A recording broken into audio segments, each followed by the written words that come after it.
Buenos días, clase. Hoy vamos a hablar sobre un día normal en Converse. ¿Qué haces durante un día normal en Converse? ¿Haces las actividades siguientes? Pues aquí tenemos actividades to look at the back of your chapter, to look at the verbs. Por ejemplo, tenemos cantar. ¿Qué es cantar? Cantar.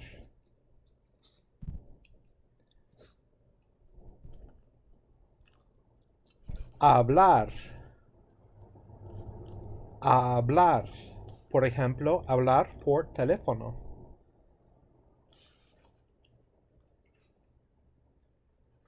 Limpiar. Limpiar. ¿Qué son? Para repasar, tenemos cantar, hablar, limpiar.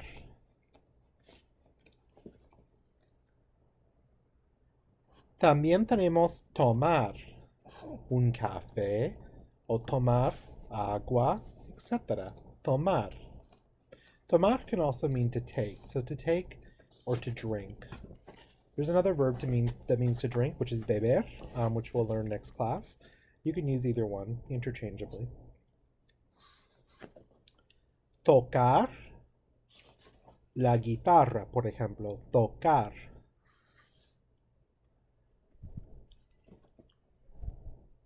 Enseñar. Enseñar. Este aquí enseña. Enseñar.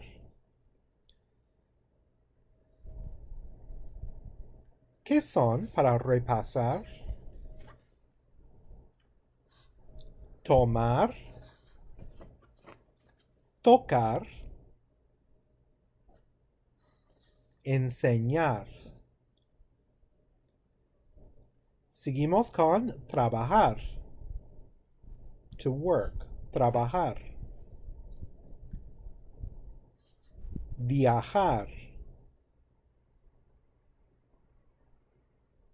Viajar. Estudiar, which is what you guys should be doing right now, estudiar. So one of the neat things in Spanish is a lot of words that begin with es. If you drop the e and you pronounce it estudiar, you can kind of figure out what it means, right? So let's go with estudiante. We'll drop the e. We have studiante. Student. Huh, cool, right? So you can figure out a lot of es words that way. Estudiar. ¿Qué son? Trabajar, viajar, estudiar, a repasar, cantar, tocar, estudiar, hablar, trabajar, enseñar, limpiar,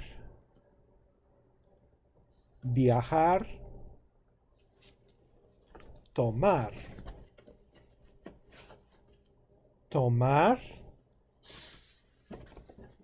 viajar,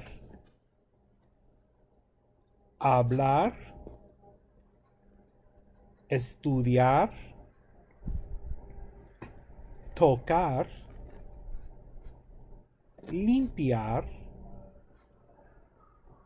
trabajar, cantar,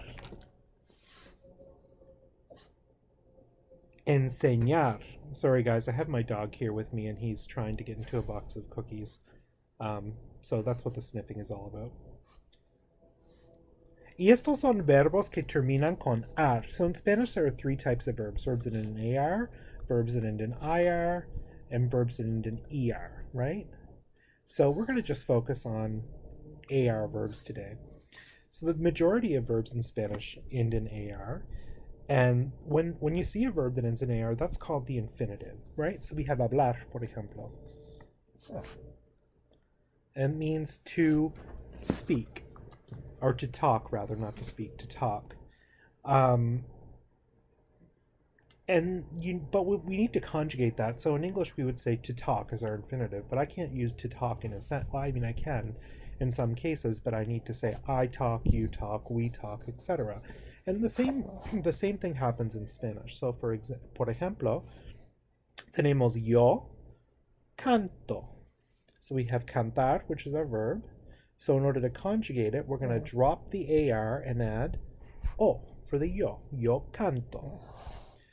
Tú cantas. Él, ella, usted canta. So we have o, as, a. This works for all the AR verbs. So here we have, so you guys tell me what it is. Yo tomo. Ella viaja. Tú hablas. Tú estudias. Yo toco. Él limpia. Ella trabaja. Ella canta. Usted enseña. Muy bien. We also have other endings. We have the yo, tú, él, ella, usted. We also have nosotros cantamos. Vosotros cantáis. So we have an accent there, very important. Ellos, ellas, ustedes cantan. Amos, ais, an. So let's do this. Let's do a little bit of a dividing here, right? So it's easier to see. Nosotros tomamos. Ellos viajan. Vosotros habláis. Vosotros estudiáis. Nosotros tocamos. Ellos limpian. Ellas trabajan. Ustedes cantan. Ellos enseñan. And these are other verbs that end in AR. There are a lot of verbs, and these are just some of the basic ones that you should probably study. Make flashcards if you have to. You'll probably find these on Duolingo as well. So keep these in mind. Muy bien, vamos a practicar. Vamos al libro 2.16 en la página 47. I'm actually going to flip over. I have it open somewhere here, right here. 2.16. So I'm going to read you a sentence, and you're going to tell me which box it goes under based on how the verb is conjugated. So, número 1. Llegamos a la universidad muy temprano. Llegamos a la universidad muy temprano. So which box does that fit under? That fits under nosotras. Llegamos, right? Muy bien. Número 2. Yo nunca desayuno. Nunca desayuno. That's desayuno, which is the yo. Número 3.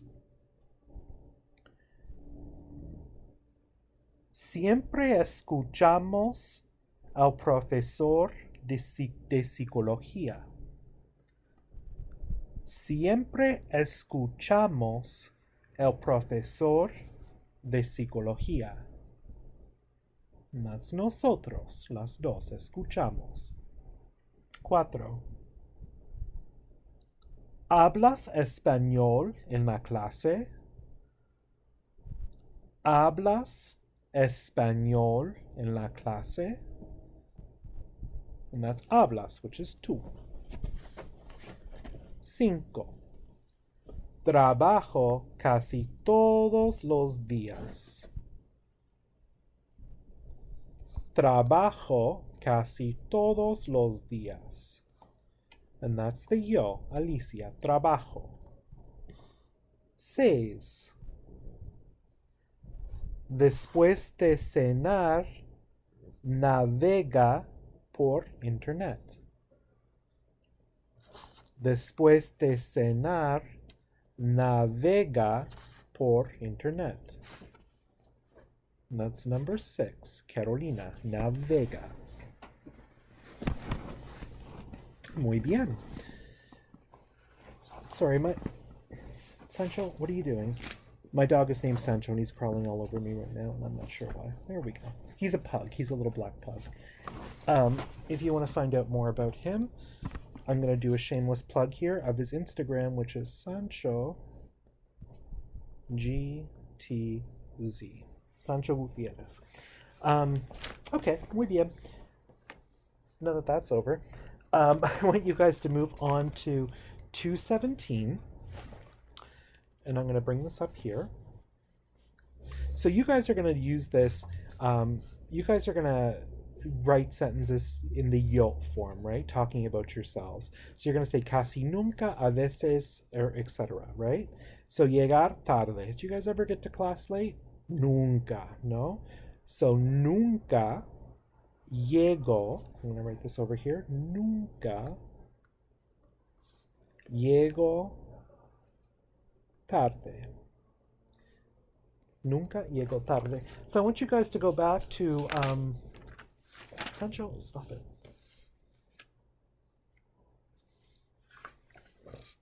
Go back to the time markers, which were on page 41, and those are the siempre, con frecuencia, a veces, casi nunca, etc. Right? So pause the video and go through that, and then we'll see. Muy bien. So llego. So I don't know if you guys do siempre, whatever, but I'll just conjugate the verbs. So llego tarde. Tomo apuntes. Hablo inglés. Preparo la lección. Completo la tarea. Estudio la gramática. Okay, so yeah, now Sancho's barking. This is taking on a little life here. For reference, I'm sitting outside on my back porch, which I just screened in. It looks awesome. And it's like 12:01, and somebody like 3 houses down is having a party. So Sancho's a little bit wondering what's going on, and I'm assuming somebody will soon call the cops on him, but that's fun. Muy bien. So that's 217. So a little aside here. So in the workbook, you're ready to do 214 now. And there are some other activities in there which don't exactly fit into any of the days. So make sure by the end of the chapter you've completed all of the activities, right? So just because I don't necessarily assign them here doesn't mean that they're not due. They are due, but you have to make sure they're all done before the exam. So one of the things I was going to say, so you're noticing a lot here that I'm saying llego tarde, right? And this is the yo form, but in Spanish you don't have to necessarily include the subject. So in English we have to say I arrive late. So I arrive late, right? So if I do this in English, if I drop the subject and I just say arrive late, I'm missing something because we don't know. It could be I arrive, you arrive, we arrive, he arrives. That's different. They arrive, right? So in English, all the verbs are conjugated the same. They all sound the same. So that's why we need to include the subject pronoun to differentiate. And if you studied French, it works the same in French. J'arrive, tu arrives, it's spelled differently, but it's pronounced the same. So in French, you need to include the subject pronoun. In Spanish, they're all pronounced differently. Llego, llegas, llegamos, etc. Because they're all pronounced differently, the yo is implied in there. So if I say llego tarde, it implies yo llego tarde. There's no confusion for the speaker like there would be in English if I drop the I. So for that reason, many times in Spanish we don't include the subject pronouns, just because you don't need to. It's not wrong if you do, it's just more natural if you don't. The only exceptions would be él, ella, usted, because llega. Because if I say llega tarde, it could be does he, does she, or do you, right? Or llegan. It could be él, ellos, ellas, ustedes. It's not quite clear who we're referring to. So, and if we're clear who we're referring to and we're talking in the third person, then we don't have to include the subject pronoun, but oftentimes we do include it just for clarity, right? And I'm going to link a video on the end, which you should be seeing now, for another explanation of AR verbs. But AR verbs are really easy, and more about the subject pronoun thing in Spanish, and there's some practice down below in the comments. Y ya es todo. Nos vemos mañana.